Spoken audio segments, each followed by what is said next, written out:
마지막 나팔 소리 나기 전에 들어야 할 이야기 마나소나이 유튜브 채널 김경원 선교사입니다. 안녕하십니까?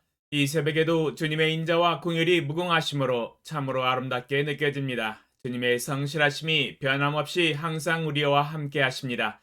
오늘도 하나님을 예비하며 하루를 시작합니다.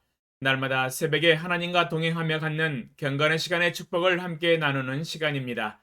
또한 어제 배운 하나님의 말씀을 어떻게 생활과 삶의 현장과 인격에 적용하고 실천했는지 간증하는 시간입니다. 어제는 아모스 8장 11절로 13절을 통하여 여호와의 말씀을 듣지 못한 기갈이 역사적으로 몇 번 있었지만 지금 21세기의 교회는 말씀의 홍수 속에서 풍요로움 가운데 살고 있다는 것을 배웠었습니다. 성도들의 믿음의 가장 높은 수준을 지향하시는 탁월하신 예수님은 이미 이 땅에서 가장 높은 수준의 제자의 도를 선포하셨습니다. 모든 거듭난 그리스도인들은 예수님이 제시하신 가장 높은 수준의 제자의 도를 따라서 순종하는 삶을 살게 될 때에 하나님을 기쁘시게 해드리고 하나님께 쓰임을 받을 수 있을 것입니다. 제자의 도에 대한 메시지 4개를 혼신의 힘을 다하여 동영상 제작을 하여 31일까지 방송 송출하는 것을 적용하였습니다.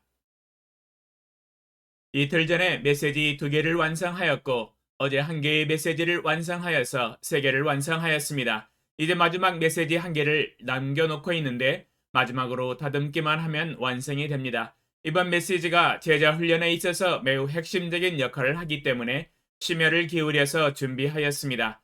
마음과 의지력에 대해서 집중 분석하여 설명을 하였습니다. 31일까지 남은 시간 안에 동영상 촬영을 마치고 편집하여서 방송을 내보내도록 하겠습니다. 예수님이 부활하신 후 이 땅에서 40일간 현현하시고 구름 타고 승천하신 후 천국에 입성하실 때 예수님과 천사들의 대화를 픽션으로 제작한 이야기가 있습니다. 제자 삼는 사역의 중요성에 대한 담화입니다. 매우 의미 있는 픽션 대화입니다. 소개해 드리겠습니다. 천국에 입성하실 때 한 천사가 예수님에게 질문을 하였습니다. 세상에서 시작한 구원의 사역을 계속하기 위해서 어떤 계획을 가지고 계십니까? 예수님은 주저하지 않고 나는 12제자들의 손에 그 일을 맡겼다 라고 대답하셨습니다. 다른 천사가 물었습니다. 만약 실패라도 한다면 어떻게 하시겠습니까? 이번에도 망설이지 않고 다른 계획은 없다 라고 대답하셨다는 이야기였습니다. 이 이야기는 픽션 스토리이지만 명확한 강조점을 주지시켜주고 있습니다. 기독교의 장래는 이 12명의 제자들의 사역의 성패에 달려 있었던 것입니다. 3년간의 공생애를 통하여 예수님은 산상수훈부터 시작하여 많은 설교들을 하셨고 수많은 병자들을 고치시고 귀신 들린 자들을 쫓아내시고 오병이의 기적들과 다른 수많은 기적들을 행하시면서 사역을 하셨지만 그러나 사역 초기부터 가장 공들여서 하셨던 사역은 12명의 제자들을 질적으로 훈련시켰던 일이었습니다.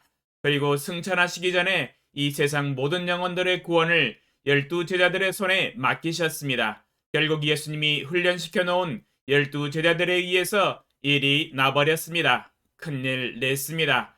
세상이 변화되고 사람들이 변화되고 교회가 세워지고 확장되었습니다. 역시 12제자들입니다. 예수님께서도 설교를 통해서 말씀하셨듯이 이 세상을 악하고 음란한 세대라고 지적하셨습니다. 지금 21세기도 또한 악하고 음란한 세대입니다. 이 세대의 빛과 소금의 역할을 하며 예수 그리스도의 증인의 삶을 살아가며 모든 족속으로 제자를 삼아 예수님의 분부한 모든 것을 가르쳐 지키게 할 사람은 바로 제자입니다. 제자밖에 없습니다. 오직 제자만이 이 일을 해낼 수 있습니다. 이 세대의 희망입니다. 21세기 교회를 이끌어가며 세계 열방 모든 민족 가운데서 일어나 빛을 발할 수 있는 사람은 바로 제자입니다. 그러면 오늘 새벽에 하나님과 동행하며 가졌던 경건의 시간의 교훈과 축복과 적용사항을 함께 나누겠습니다. 고린도전서 1장 25절 하나님의 어리석음이 사람보다 지혜롭고 하나님의 약하심이 사람보다 강하니라. 주제 하나님의 약하심이 사람보다 강하니라. 묵상 내용 세상 사람들은 예수님이 너무 연약하여 힘이 없으셔서 권력이 없는 빈민가의 나사렛 사람이라서 사형 선고를 받고 죽었다고 생각합니다. 다른 사람은 구원했는데 왜 자기 자신을 구원하지 못하고 십자가에서 힘없이 죽느냐고 손가락질 합니다. 자기 자신부터 구원해봐라 합니다. 빌라도는 유대인의 왕이라고 죄인의 편말을 십자가 꼭대기에 써붙여놓고 왕이 왜 이 모양이냐, 왜 힘없이 죽느냐 하고 생각했을 것입니다. 세상 사람들의 눈에 비친 모습은 하나님의 아들의 연약함이었습니다.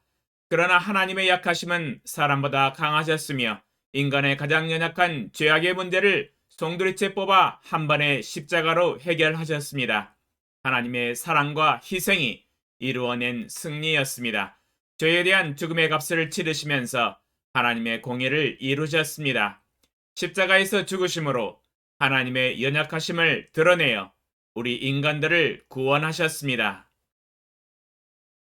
사실 인간은 죄악의 취약점으로 인하여 모두 멸망당할 이 세상에서 가장 연약한 자요, 가장 불쌍한 자였습니다. 그러나 하나님의 연약함을 보인 십자가의 죽음이 인간을 살리셨습니다. 하나님의 그 십자가의 연약함이 인간의 강함을 부끄럽게 하시고 승리하셨습니다. 하나님의 연약하심이 사람보다 강하셨습니다.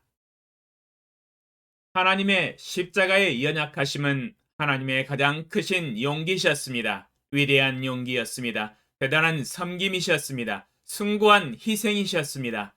인간의 모든 강한 것들을 부끄럽게 하셨습니다. 십자가의 연약하심 앞에 제 자신이 한없이 작아집니다. 이 추악한 죄인을 구원하시기 위하여 주님이 가장 큰 용기를 발휘하셨습니다. 연약하게 되셨습니다. 하나님의 연약하신 모습을 보여주신 은혜와 사랑에 감사를 드립니다. 적용사항, 하나님의 십자가의 연약하심을 본받아 하나님을 위하여 제 자신을 희생하고 섬기게 하소서. 하나님이 창조하신 이웃을 위하여 제 자신을 희생하고 섬기게 하소서. 오늘 구정을 맞이하여 며칠 앞당겨서 부모님을 찾아뵙고 얼굴을 대면하여 교제를 하는 것을 목표로 고향 방문을 합니다. 부모님의 필요들을 살피고 섬기는 것을 적용합니다. 하나님의 십자가의 연약하심을 본받는 삶을 살아가게 하소서. 예수님의 이름으로 기도합니다. 아멘. 2022년 1월 26일 수요일 새벽 5시